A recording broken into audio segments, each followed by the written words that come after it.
right, welcome into Surviving Paradise, the podcast that takes a sometimes serious, oftentimes humorous look at the claim by Jehovah's Witness leadership that they are living in a modern day spiritual paradise. I'm your host here, Stacy Bauman, former elder, ministerial servant, and a kid raised as a witness in the 70s and 80s.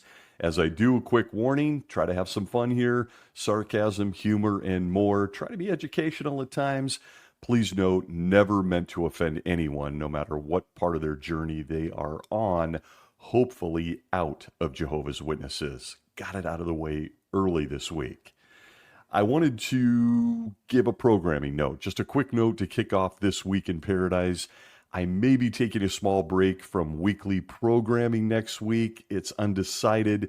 Please, no need to panic or to feel relieved. I'm not visiting Eastern Turkey to confirm that they have found my guy Noah's hand-built ark. Nope.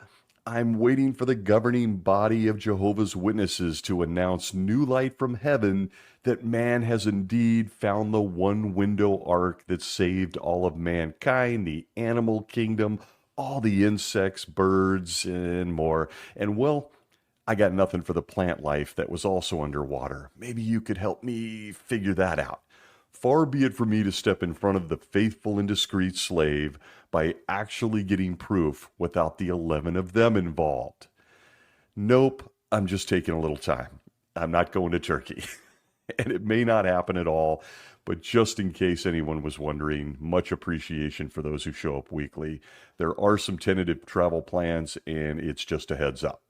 If I'm not walking through the spiritual paradise with you next week, I hope you'll check out a past episode. I sometimes do that to see if I've changed or gotten better at all. We'll see. I'm here confessing at this point that I don't get embarrassed easily. I know you're calling BS. Truthfully, I've always felt very comfortable laughing off my stupidity, my stupid comments, my silly mistakes, or even that time in junior high school that my friends told the girl I liked that I liked her. I just smiled at her and said, yeah, it's true. Took their moment right away from them. I just don't get embarrassed easily. They wouldn't be doing that again, by the way. However, there's always something that can cause each of us embarrassment, right? I mean, for example, and sorry to the ladies, but no one wants to fart in an elevator or discover they've had a booger hanging out of their nose all day while they talk to people. No. But the guys, well, they're not really big on grooming, and sometimes that happens. But as one example, in terms of embarrassment, allow me to apologize in advance. Is there anyone out there that can't go number 2 in a public place? You know, like a restaurant or at school or the Kingdom Hall? No, number 2. Got to go home for that.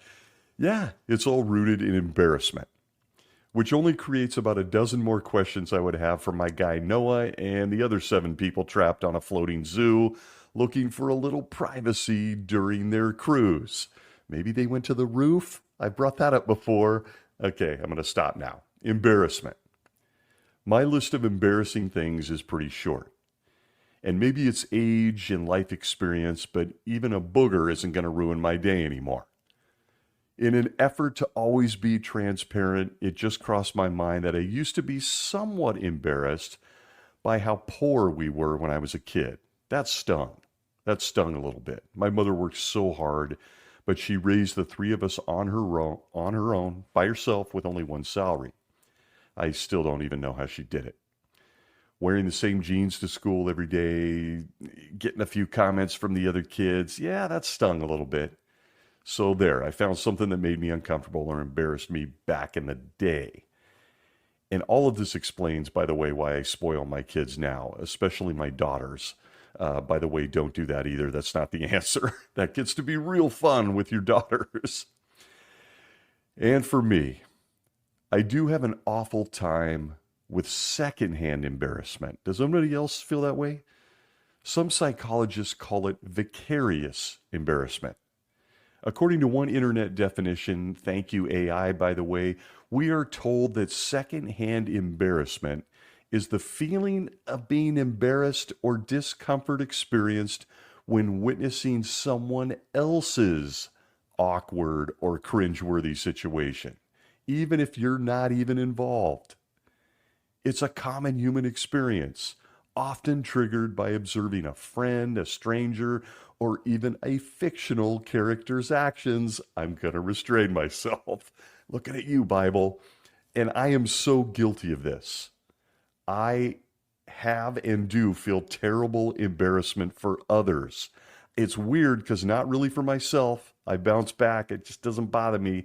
And I'm not sure why. But for others, ooh. It has bothered me so much in the past that when I see someone about to embarrass themselves, I usually jump in and try to keep it from happening. Therapists have a field day with this, by the way. I have far too much foresight, to be honest. Sometimes I wish I didn't. But would you be interested to know that embarrassment actually does have a dark side? It's true. I had never thought of this. From the American Psychological Association, we are told, quote, embarrassment does have a dark side, however. On first blush, embarrassment may seem like a very benign emotion. But as you start to explore the motivational effects that embarrassment has, there are substantial real-world consequences, even people risking their health or their lives, says Dr. Harris. Case in point, and again, this is delicate, but I'm just reading from the American Psychological Association. Quote, case in point, shopping for condoms. Researchers at Duke University found that buying condoms often elicits embarrassment, potentially putting people at risk of sexually transmitted diseases and unwanted pregnancies if they're too mortified to take the prophylactics through the checkout lane.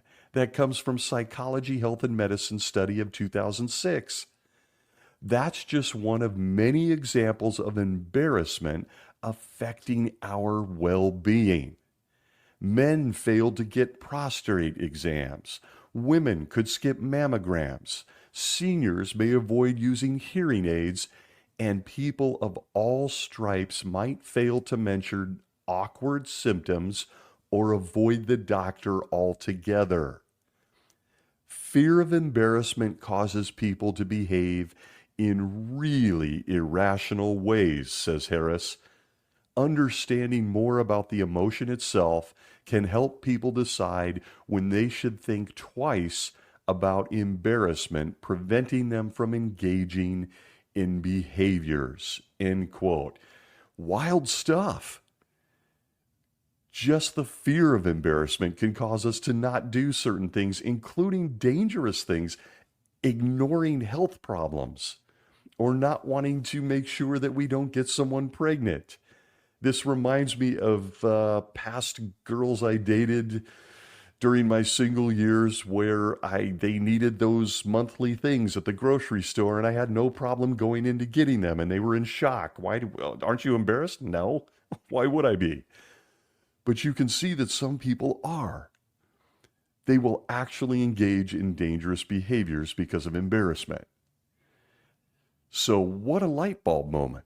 Embarrassment can actually cause you to make irrational decisions, do stupid things, ignore our own well-being. And with that, I'm guessing you know where I'm going this week. For that reason, I want to share with you 3 things that embarrassed me to no end as a Jehovah's Witness. First, I reserve the right to change this list at any moment. In fact, down the road, I might add a part 2, a part 5, or even a part 10, because the list of things that embarrass me about Jehovah's Witnesses, it's long. It's long. And it's a lot of secondhand embarrassment I have to constantly reel myself in 2025. Not among them, or should I say, very much among them, is the many times that I lived it, I obeyed it, I taught it to others while a Jehovah's Witness. I've had to put that into a vault in the head. But consider this an ever-growing list for conversation. As with all things in embarrassment, there's no rhyme or reason, or there's no connecting points. It's not rational. That will make this and what causes me embarrassment versus someone else any sense. We're all different. But as we wait for new light out of New York, which is coming rapidly these days, I'm asking you to walk with me and consider 3 things that still make me cringe. And there are 3 things that made me cringe while I was a witness. By the way, it did cross my mind that maybe next month they'll tell us what kind of cakes we can eat. That's how rapidly new light is coming out of New York. Who can forget this wise reasoning? From Mankind's Search for God book, page 70, they told us, quote, "What about birthday cake?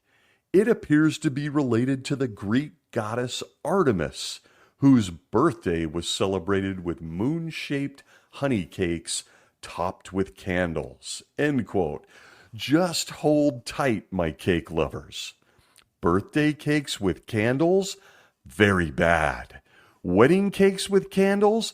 Very good. It's all okay. See how that works inside Jehovah's Witnesses? I'm sure Jesus is ready to make more changes. Stay tuned. And from this point forward, I'm now going to fight my ADHD, and let's talk about those 3 things that embarrassed me as a Jehovah's Witness. I get off track a lot, and for whatever reason, these things helped me find my way to the exit door. They certainly had an impact. I'm going to start with a big one. And please note, this is not meant to offend anyone that may still be on the fence with Jehovah's Witnesses. Maybe they're debating things. Maybe they're trying to figure it out. Not meant to offend, but I'm sharing what was a source of embarrassment for me. Are you ready? Here we go. Number 1, and a lot of this is hindsight, folks. Number 1, we were so unbelievably uneducated. On bad days, I literally thought I was dumb. I was just dumb. This only got worse as I started to wake up to what I was a part of my entire life. Oh yeah, I felt embarrassed at my lack of knowledge about the organization itself. I found myself staring into the sky, wondering why I didn't question more things. Why I accepted so many things with zero proof or zero insight into its history. I just accepted things. And granted, I was basically almost born into this, as my mom was baptized when I was 4. But listen, as time went on, I personally can say, and I mean it as humbly as I can express, I was well studied. I'm a reader. But I was not well studied in the way I should have been. I could take you on a world tour of the Bible. I could speak to the doctrines. I could throw around all sorts of neato dates. I could talk about wars. I could talk about falling walls and images getting crushed by rocks and more. But the organization itself? Who actually ran it? Where it came from? No. Nope. I had very little knowledge of this. And I'm talking about when I was an elder. Even when the biblical stuff I was educated was completely on their viewpoint and teachings, not even an ounce of reality. See, 607 BCE is one such example. It's one of the big ones, and it should be, considering they claim it points to them. And it's not even a date that means anything. I'll never forget going to an exhibit at the Met in New York and looking at the ancient tablets, reading the historical information and thinking, oh no, 607 BCE, where is it? What is it? What? WTF? A big moment for me standing in that museum, realizing 607 was a bunch of crap. And I was a good student in school. I loved to read. I devoured stuff. I have an eye for nuance as a person. I'm intuitive. I also really like long walks on the beach. And now you have my dating profile. Kidding, I'm kidding. But seriously, I thought I had this all under control as a Jehovah's Witness. And I didn't. I was so uneducated. And with each door to reality that opened, I cringed. I was very, very embarrassed. I wasn't educated at all. I was indoctrinated. I was indoctrinated as a child, and I just accepted things. Jehovah's Witnesses as a whole believe they're so well educated. If you're a witness bravely listening today, I'm sure this may touch a nerve. It did with me. No one wants to think that they're uneducated, that they're naive, or that they're vulnerable to other men just like them.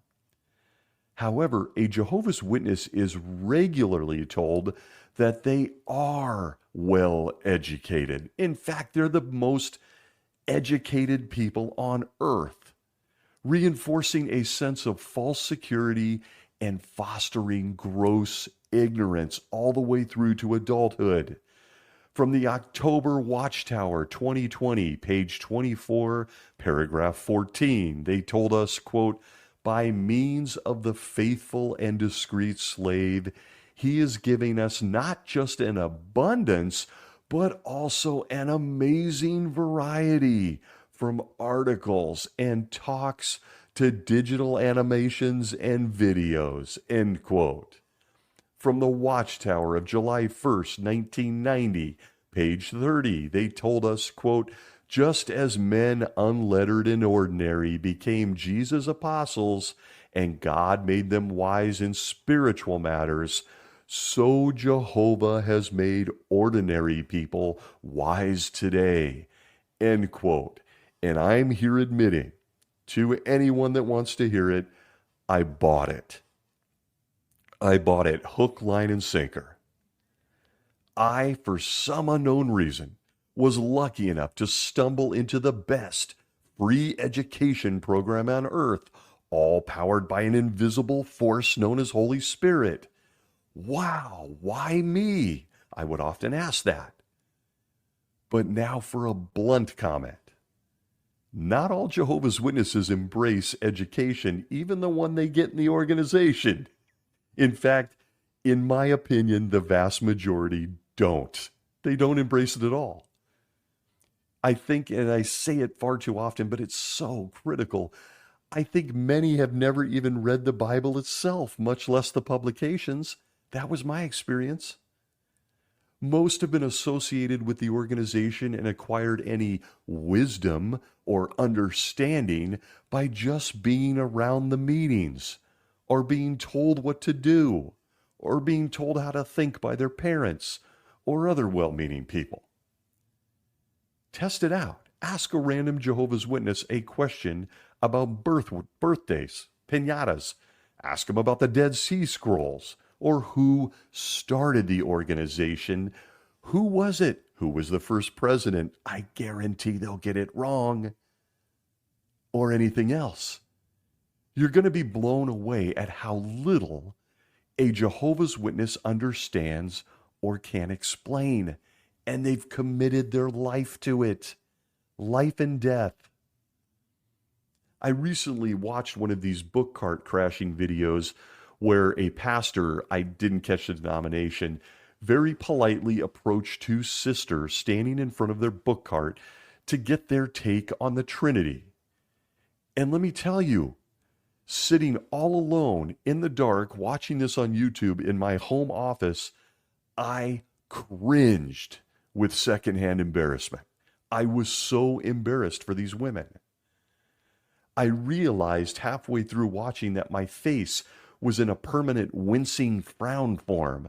I'm all alone in a room watching this and I'm embarrassed. My butt was puckered and I was totally uncomfortable as these two sisters couldn't answer basic questions from the Bible.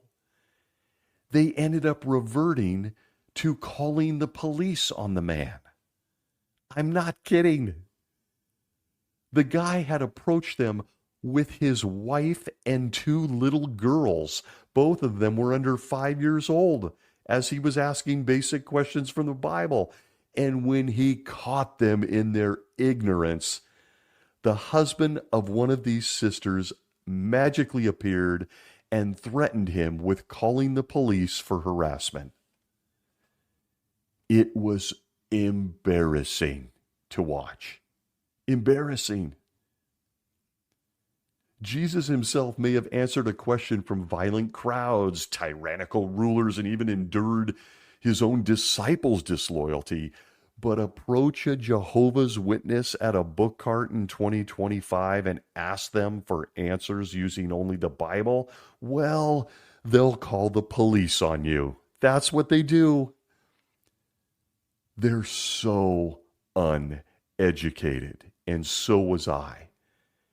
And it's embarrassing to me to this day. But a Jehovah's Witness, incidentally, feels no embarrassment. They literally think their lack of knowledge or inability to explain their beliefs is perfectly okay. They think it's all okay because they're the chosen ones. And they've been trained and conditioned to believe this stuff.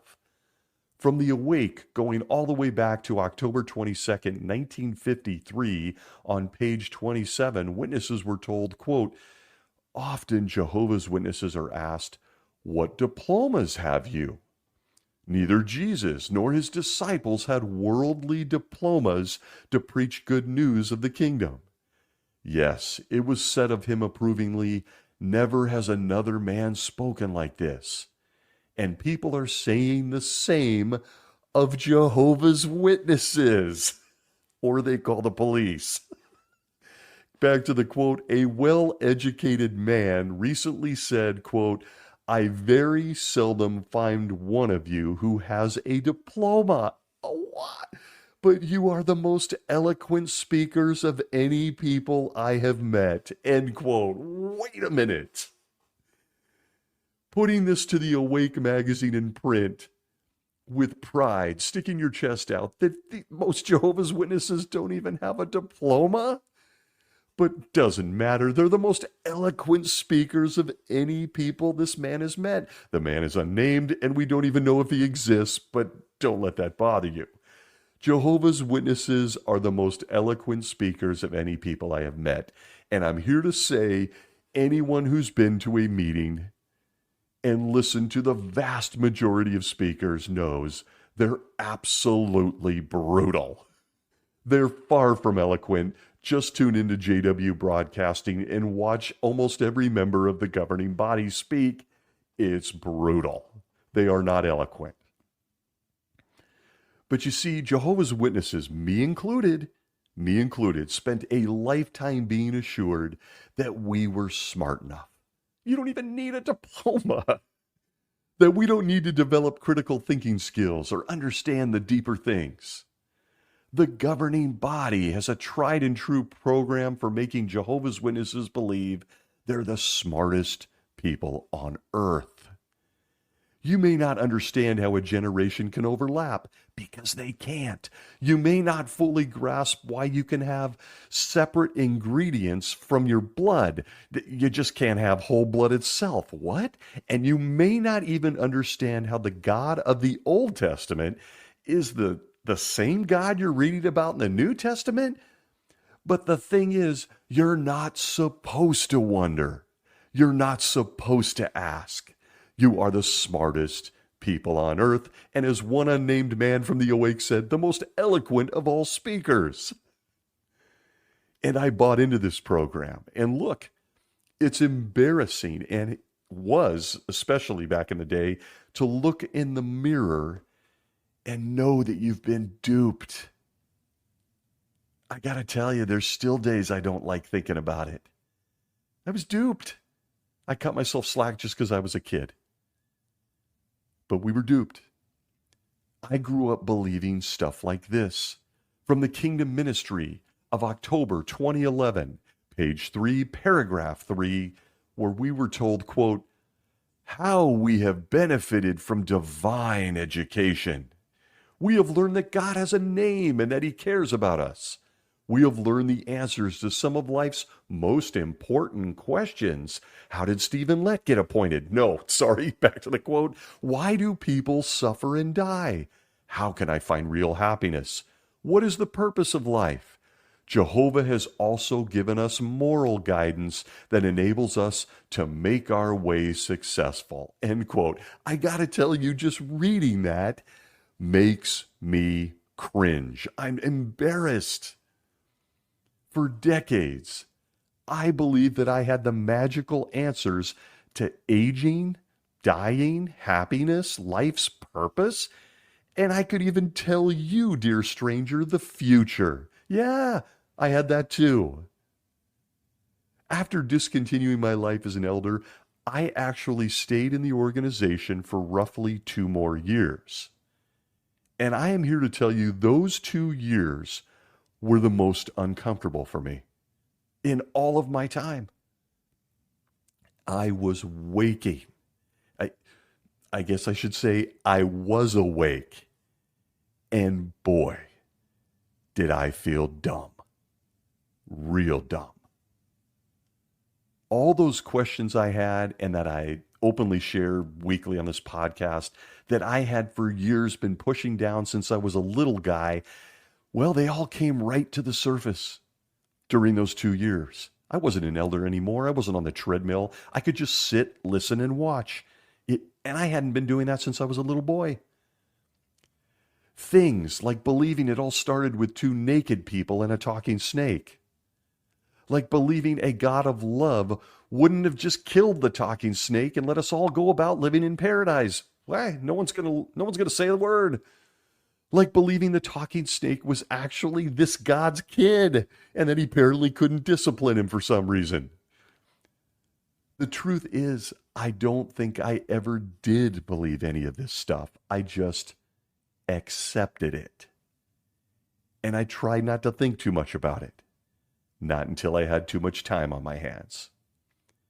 The same goes for what I would consider the least horny man on the face of the earth, my guy Noah.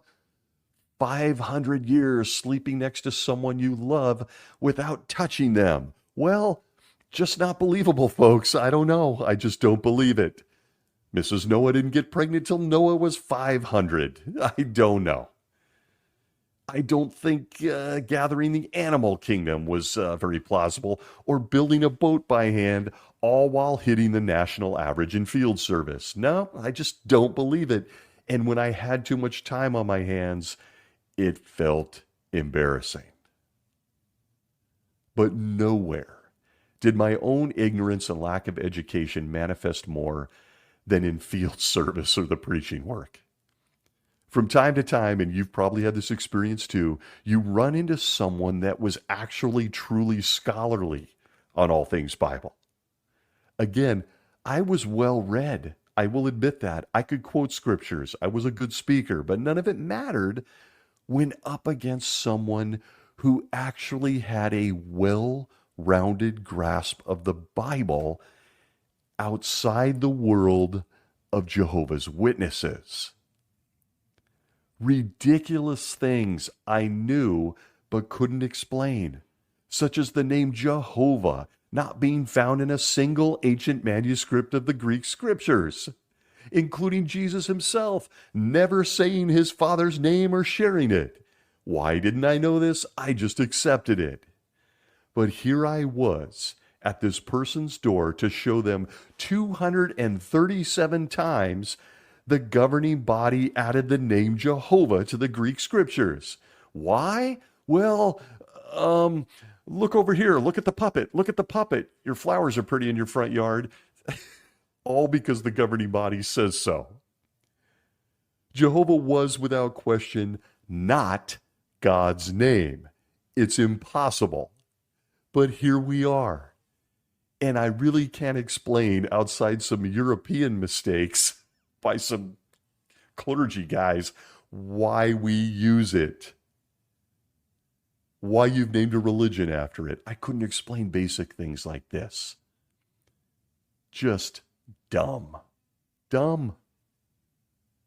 Silly things like birthdays being pagan because the only two guys in the Bible that were at birthday parties got killed. Okay. It just made me feel stupid talking about it. I'm just being blunt here. One, of course, was the baker being killed to show that Joseph could in fact interpret dreams. Okay. The other was a dancing woman asking for John the Baptist's head because she was really pissed off at him. Therefore, birthdays are bad. All birthdays are bad. They're mentioned here in the Bible. With this all-wise reasoning a Jehovah's Witness grows up with, I'd also like everyone to stop using fire immediately. Yeah, fire's good. It can cook food and keep you warm, but it also might burn you. So you can't use fire. It's just like the birthday cake. Same goes with cars, I might add. They're surely handy for field service, but you can get in a fender bender and someone could get hurt, so you shouldn't drive cars either. Behold the education and reasoning given to Jehovah's Witnesses by the governing body, and it's embarrassing. It's embarrassing. And perhaps the part that embarrassed me the most as I woke up and ran for the exit door was that I believe nonsense such as this from the frequently asked questions sections of their website tonight. We are told, quote, spiritual education has greater value than secular education.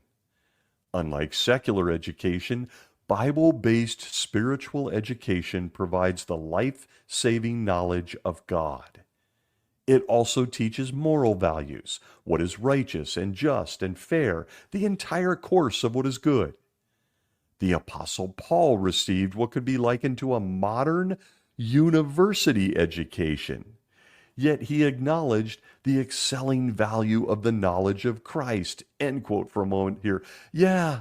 There they are in print for those paying attention, admitting that the Apostle Paul, the guy who wrote more books of the Bible, allegedly, than anyone else, he did so with a university education. Oopsie, might want to pull that out. Back to the quote, likewise today, many of Jehovah's Witnesses have received advanced secular education, yet they believe that their spiritual education has greater value. End quote. Yeah.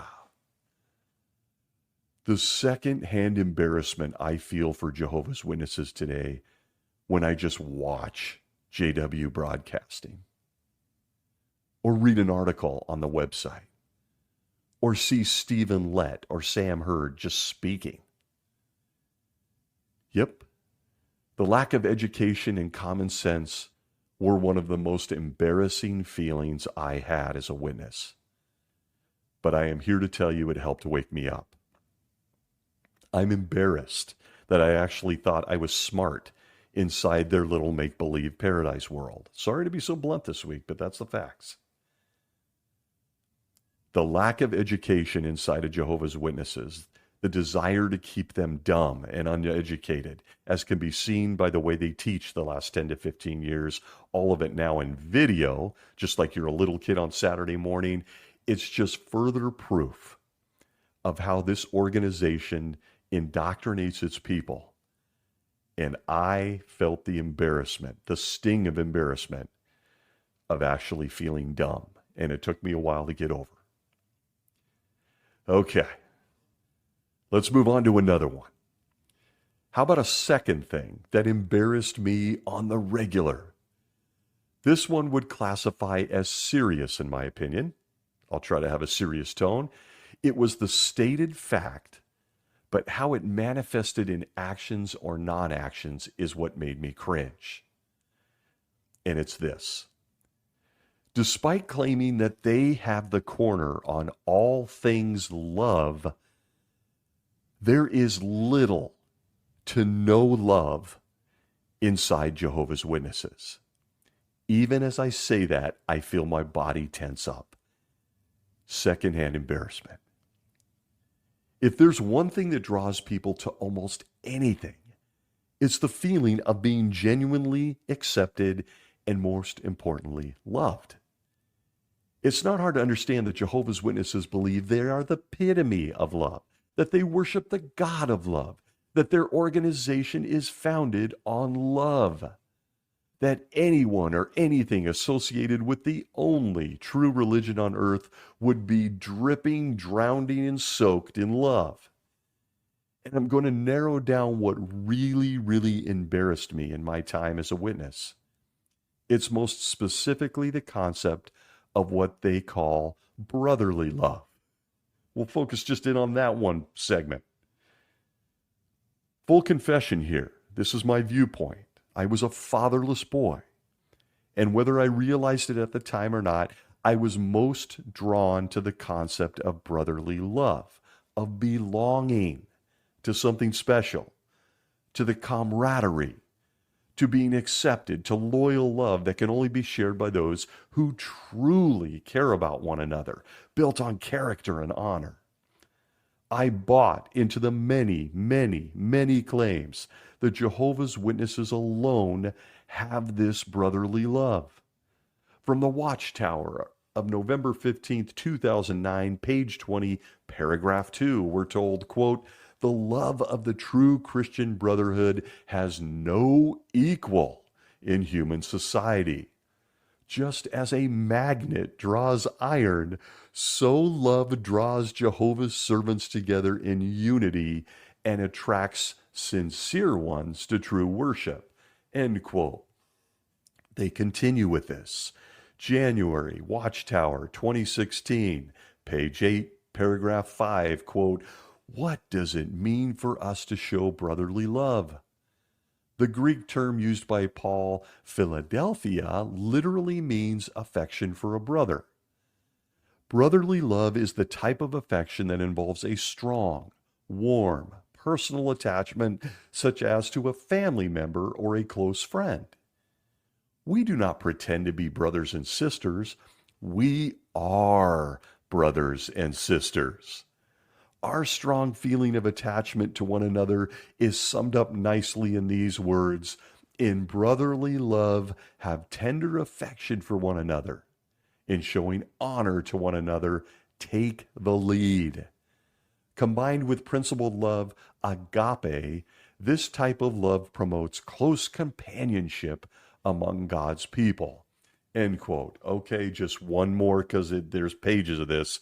From the December 15th Watchtower, 1989, page 16, paragraphs 6 and 8, where we're told, quote, "Jesus required such love of his followers, for he said, 'I'm giving you a new commandment, that you love one another just as I have loved you, that you also love one another. By this all will know that you are my disciples, if you have love among yourselves.'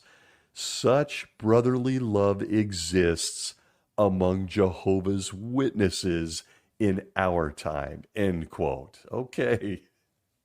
This is all familiar to a witness. Now, while I could file this under several different things as to why I left, it also very much embarrassed me. This embarrassed me. Why? Because it just isn't true. It's not true, folks. And now the disclaimer for a Jehovah's Witness apologist that might be listening. Yes, there are those Jehovah's Witnesses that take this seriously, that are loving, that are kind, that make decisions based on character, honor, and principle towards others.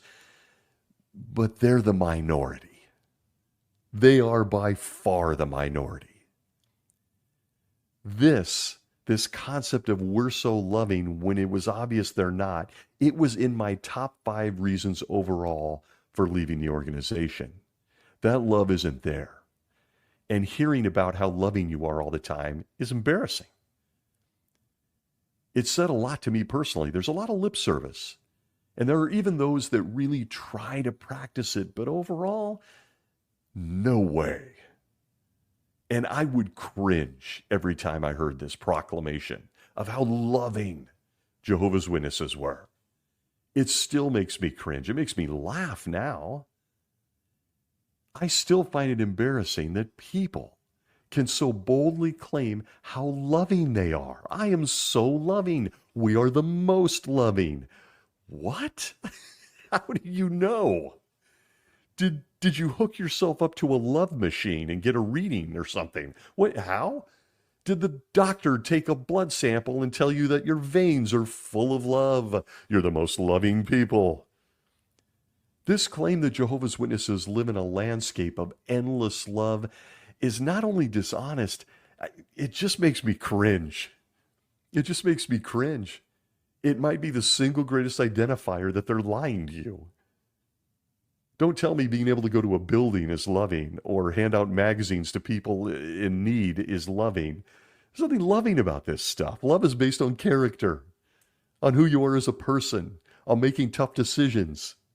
Jesus said it even meant dying for other people. The lack of love becomes embarrassing during two dynamics in this organization. Let me tackle the first one, and I'm not sure embarrassment is the right word, but it's when someone is in trouble. When someone's in trouble. Not just any someone, but another baptized Jehovah's Witness. I know, naturally you would think the elders, the shepherds, would rush to this person or this family's aid. See a past episode on that absurdity, because that's truly rare. But even if they do, the most someone in trouble can help for or hope for from the elders or anyone else inside the witnesses is the reminder that reading the Bible solves all your problems. That's the love. There it is. See that book over there? Just read it more. Here's a half-ass hug and read that book. Even as an elder, this would embarrass the hell out of me. Dare I say it, it would insult me. It would insult my intelligence because it's so obvious. It wouldn't matter if someone was suffering from depression, anxiety, economic problems, health problems, or had suffered a loss. It didn't matter. Nothing made me sicker to my stomach than watching the class distinctions in the congregation between the haves and the have-nots. It's very real in Jehovah's Witnesses. So when you read things like this, it's embarrassing. From the January Watchtower of 2016, pages 8 and 9, paragraph 7, quote, "The simple answer is that Jehovah requires us to show brotherly love to one another. We cannot claim to love God and at the same time refuse to love our brothers. Additionally, we need one another. This is especially true in times of trouble," end quote. Or how about counsel such as this from the Watchtower of October 15th, 1993, page 15, paragraph 16, we're told, quote, "When we enter the Kingdom Hall, do we go out of our way to express brotherly affection? It will cause us to have encouraging words to say, especially to those who seem to be depressed. We are told to speak consolingly to the depressed souls," end quote. The second-hand embarrassment I experienced watching people being ignored, forgotten about, or only spoken to when they did something wrong, it was heavy. Really heavy. Cringy. While there are wonderful people who take brotherly love seriously, I'm going to say something bold and blunt. Most Jehovah's Witnesses don't. They don't. Come on, be real with yourself. They have their closest friends in the congregation, and then there's everybody else. To even deny this is embarrassing. Then there is the embarrassment of claiming you love all of mankind, but then do nothing to show it. Nothing. There is almost never any practical aid, charity, rescue, or relief work, unless you might be a Jehovah's Witness and there's a photo op for the next Watchtower issue. Jehovah's Witnesses believe they're showing love by handing strangers their magazines, their books, and pointing them to their website. There is zero encouragement or practical help. In fact, there is discouragement to render personal aid to non-Jehovah's Witnesses. They literally discourage it. And even more embarrassing, they're discouraged from rendering personal aid to other Jehovah's Witnesses anywhere on the globe by being told to send any money or resources to the organization and let the Heavens 11 figure out how to use the money or resources. How is that not embarrassing? But the most cringeworthy feeling is believing that handing people your literature and inviting them to the Kingdom Hall is somehow the most loving thing you can do for someone.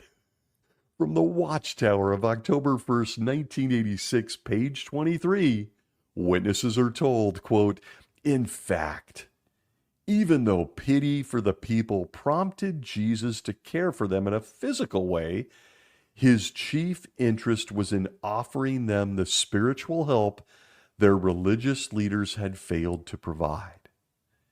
Jesus was the fine shepherd, one willing to surrender his soul on behalf of the sheep, because he gave this preaching activity not engaging in social work or building hospitals or running relief agencies the top priority in life. He was able to tell Pilate, 'For this I have been born, and for this I have come into the world, that I should bear witness to the truth.'" End quote. Yeah. Wouldn't want to offer practical help. I'm starving to death. I'm homeless. I'm dealing with a mental health issue. I've lost my family. Well, hey, here's a Watchtower magazine. It promises it will all be better someday. Someday. See you at the Kingdom Hall. It's right around the corner. It's not only embarrassing, but it is cruel. It's cruel. It's infuriating to call yourself loving, and you just want to put your head down. It's an incredibly embarrassing piece of Jehovah's Witnesses that you can tell still impacts me personally, and I've been out for a long time now. All right. In the interest of time, let's discuss one final source of embarrassment that had a major impact me. Gonna lighten it up, hopefully, a little bit. This one seems so fresh in my mind, and yet I was introduced to this grossly embarrassing thing way back in 1988. Oddly, I guess I felt insulted, but what embarrassed me the most was watching other grown adults, including elders older than me that I respected and looked up to, take this thing seriously. They would take it and try to expound on it, pontificate, teach it, comment on it, and hold it as the food at the proper time. And to that, my question is, seriously? Seriously. My third most embarrassing thing that popped into my mind this week is tangible. And this third source of secondhand embarrassment was probably one of my all-time favorites, if I'm being honest, because this one helps me laugh. It was and is the Revelation Climax book, published in 1988. Oh yes, 320 pages of the most embarrassing, insulting, and laughable information you can get your hands on as a Jehovah's Witness. You'll note they don't promote this book anymore. It's a somewhat modern-day version of the equally embarrassing books that came before it on the book of Revelation. But this one was put to print and handed to Jehovah's Witnesses as information from Jesus Christ himself via the governing body in 1988. If you were there, you know. This was a really big deal. I still remember running down from my seat at the stadium to get in line to get my copy. It was blood red, filled with illustrations that kept the tradition of scaring the hell out of kids in full order. Dragons, women attacked by dragons, babies in the dragon's grip, people being beheaded, others burned at the stake, monsters, dead bodies, all kinds of weird monsters with horns and stuff. There was rivers of blood. There was insects, locusts with human heads and crowns, and it just went on and on and on, handed to everyone, including the kids. There was even an illustration, and you're going to see it in the social media of this show, of angels with swords killing people. Ah, yes. Food at the proper time in 1988. Oh, and then also again, and then a third time. I believe the final time was 2007 when we studied it in the book study. Somebody correct me if I'm wrong. Look, I lived through every book from the 70s, but this book was a certain kind of special. For one, it's all relative to who you are. I conducted this as a book study conductor all 3 times, with the final time being one laughably bad, eye-rolling experience after another, week after week of me going, they can't be serious. And I was an elder. This book is now old light, apparently, because they don't push it at all. The version that they have on their website that you can even download has conveniently removed all of those classic illustrations from the hard copy book that gave everybody nightmares, including adults. I know of a story. I'll leave it for another time. And it used to amaze me looking at this thing, because I would look at these breeze through the pages of these illustrations and think, yeah, but don't you dare see an R-rated movie. What? Can you imagine what they may be doing with the book of Revelation now that they have a movie studio in the works? Oh my. All those LSD-inspired visions from Patmos in high definition and surround sound, CGI angels whacking people, monsters coming to life at the regional conventions for the kids. Hide the kids. This is going to be fun to watch. But the embarrassment rushes back when you realize that they see the Bible book of Revelation as the penultimate peek into what happens before we are breaking out fruit bowls in paradise. The opening 2 paragraphs in chapter 1 made this bold claim, quote, "This thrilling book of the Bible brings the divine record to a happy climax." Why do we say happy? Well, the author of the Bible is described as the happy God, who entrusts glorious good news to those who love him. How do we find happiness through the book of Revelation? We do so by searching out the meaning of its vivid signs or symbols and acting in harmony therewith. Mankind's turbulent history will soon reach a catastrophic climax, 1988, as God and Jesus Christ execute judgment on today's wicked system, replacing it with a new heaven and a new earth where even death will be no more. Do not all of us want to live in such a new world, in true peace and security? We can, if we build up our faith through study of God's Word, including the stirring prophecy of Revelation. End quote. Oh boy. What follows and followed back in the day is some of the most intellectually insulting, downright embarrassing drivel you will ever read from this organization. I've often likened it to taking the story of Humpty Dumpty and giving it your own interpretation, all centered around you. In the end, Humpty Dumpty was all about you. Because this book is bad. And in my opinion, they've essentially buried it in 2025. It's been 37 years since Jesus greenlit the publication of this doozy. I guess he's too busy with body hair.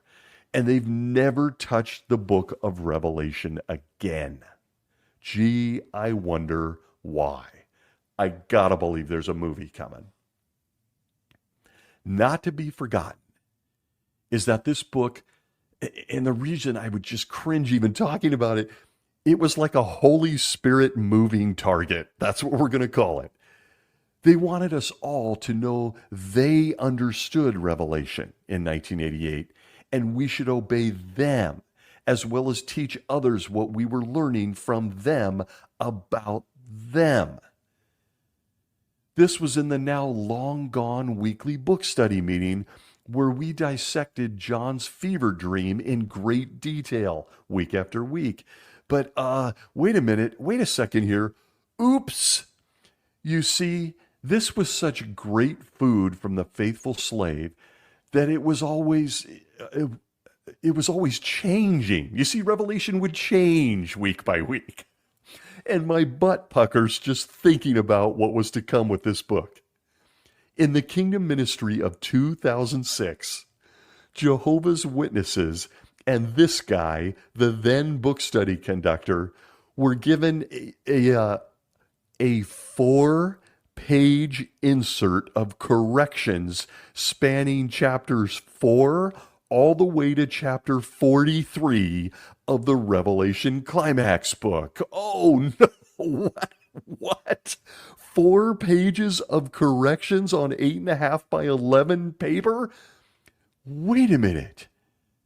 You see, Jesus apparently got some things wrong in 1988, and by 2006, he wanted to fix them, so he gave us an insert in the Kingdom Ministry. Whatever words or teachings I relayed during the first time we studied, well, I'm really sorry about the first time we studied this, folks, or the second time, because apparently everything I taught you as the conductor was wrong. It was all wrong. Now, during my third go-around, I'm going to need to fix that with you folks. I'm really sorry. And I gotta tell you, I remember the third time the most. Holding the Revelation Climax book with a 4-page insert correcting things. You had to get to a certain section and then reference the insert and go, well, we're going to read this paragraph, but it was wrong. Let's look at our inserts to get the corrected view. I am embarrassed just thinking about this. I'm embarrassed. In other words, the entire book was garbage. It was garbage. It was filled with things that need to be corrected. Folks, it's been 37 years. They haven't even picked it up since 2007. And they've studied it 3 times. I have to admit here, this is one of those embarrassing things that smacked me upside the head at the time. And incidentally, by the end of 2007, I was no longer an elder, and I was gone from the organization altogether by 2009. This book was and is an embarrassment. And I want to say, if you were in my book study and could see what I was saying was absurd, well, I just want to tell you, so could I, even as I conducted the study. I knew it was garbage. I knew it was garbage. But it doesn't matter, according to governing body member Jeffrey Winder. They mess up all the time. And as he said at the annual meeting, they're not embarrassed. They're not embarrassed, and they don't have to apologize for stuff like this. Yeah, and to that I say, well, okay then, folks, you loyal Jehovah's Witnesses, why don't you go ahead and keep refusing those blood transfusions and shun your kids? Because down the road, they might not have to apologize. And you talk about embarrassment, that ain't embarrassment if you lose somebody. There is a reason this book was mothballed. It is easily one of the most embarrassing things they've ever done. That's just my opinion. One of the governing body guys back in the 1980s must have got a wild hair and decided it was time to interpret the Bible's most bizarre book. So bingo, the Revelation Climax book. 3 times they studied crap that they know isn't true today. The governing body's attempt to show us all how smart they are absolutely backfired on this guy, on me. I've never seen such embarrassingly stupid stuff in my life. If you have a copy of this book gathering dust somewhere, feel free to pull out and relive the memories. but I'm going to spend a couple seconds on some of my favorite nuggets of heavenly wisdom that gave me the kind of secondhand embarrassment I can't even describe. I'm not kidding. As my ministerial servant assistant sat next to me reading the paragraphs to the group, I vividly remember looking up and scanning the group, the audience, to see how they were reacting to what he was reading. Everyone knew, at least in the third go-around, they could tell I thought it was stupid. They could tell I didn't really pull much punches, not kidding. Probably why I wasn't an elder much longer. My ministerial servant reader would finish reading. They would all look up at me, and I was usually stifling laughter, biting my lip, and they would start laughing. They would start laughing because they could see me trying not to. Great memories. Not kidding, real memories. But if you're wondering, well, what are you talking about, man? I don't remember anything out of this book. Try these on for size. It starts when I open the book itself, as I thought, you just open the book to the open cover, and I thought, I guess we're channeling our inner Mormon here, because the governing body was doing their best Joseph Smith impression by tying a vision someone wrote about on Patmos in 96 AD to the United States of America, including places like Ohio, New York, Pittsburgh, and more. I thought, are we in Joseph Smith territory? Oh, man. They lost me even as I opened this book, but here's a few more. Have some laughs, folks. How about this? The serpent opening its mouth in Revelation 12 is persecution of the Bible students in 1922 and on into the 1940s. I found myself wondering if John knew this when he wrote it down. How about the two witnesses die but are then resurrected in Revelation 11 through 13? And those two dead guys symbolize Judge Joe Rutherford and his buddies getting out of jail in 1919. You remember that date? By the way, Judge Joe getting out of jail symbolizes the earthquake John mentions in verse 13. Yeah, it's in the book. Not mentioned in the book, however, was Joe's drinking problem or him building mansions in San Diego. How about this one? An all-time favorite, frankly. The Cedar Point, Ohio. I felt it. I felt you. I felt everyone old enough to remember roll their eyes in the back of their head and lean back. Cedar Point, Ohio. What? It rolls off the tongue of a witness because we heard it so many times. But the Cedar Point, Ohio District Convention held in 1921 by the Bible students. Did you know that was prophesied in the Bible book of Revelation almost 1900 years earlier? The book refers to this historic convention 8 times and claims it was the trumpet blast mentioned in Revelation 8:7. Cedar Point, Ohio, looking at you folks in Ohio. Very nice. John on Patmos knew all about Cedar Point, Ohio. How about this one? Do I need to mention how all of those trumpet blasts referred to were actually Jehovah's Witness conventions? You may have been there for the cute sisters and the cheese danishes. Nope. They were trumpet blast. John must have been proud looking on from heaven and thinking, oh, I wondered what all that noise was about in my head. Yeah, they were conventions. Conventions. Not to be missed were the smelly men's bathrooms. How about another one? Another favorite that literally jolted me. Talk about waking up. This book, the Revelation Climax book, claims that the John class, who are already resurrected and in heaven, according to Jehovah's Witnesses, that they are openly communicating with the faithful and discreet slaves still on earth. Yeah. Well, does that not give you a long list of questions? It's in print, my friends. They're in heaven. Judge Joe talks to Stephen Lett and Jeffrey Jackson all the time. It's in print. It's in Revelation Climax. On page 153, they tell us that the Theocratic Ministry School, since, of course, dramatically changed since this book, it was part of a locust-like message, I guess, Since it's changed, it's no longer a locust-like message? I don't know.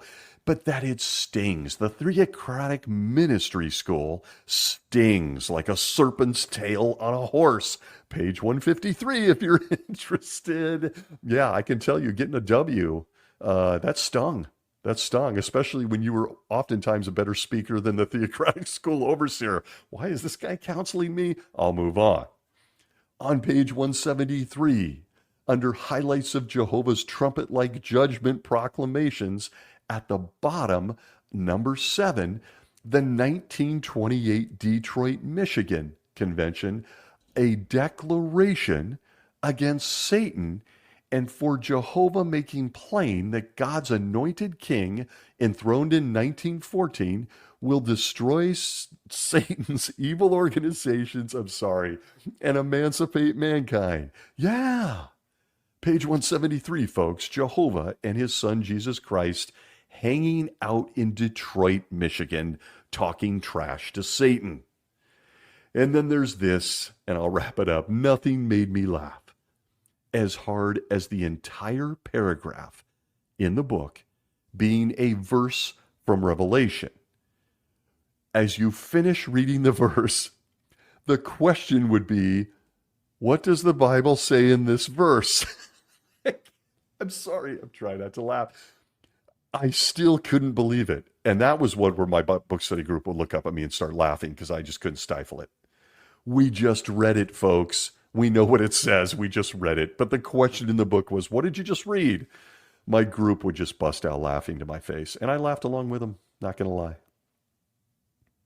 And there it is. Trust me, I could keep going. But I'm going to stop there.